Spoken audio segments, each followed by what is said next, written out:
টাটার সঙ্গে আমাদের যোগাযোগে আছি, কথাবার্তা চলছে যাতে ওদেরকে আনা যায়।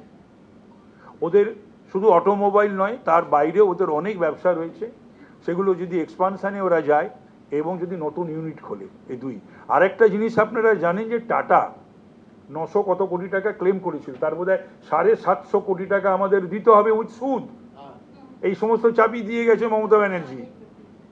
তো সুতরাং তো সেটা তো কোর্টের অর্ডার। তো সুতরাং সেই জিনিসটাতেও আমাদের তো ভাবনা চিন্তা করতে হয়। সিঙ্গুরে শুনুন, সমস্ত কিছু তো জবরদস্তি গাইড জোরে করা।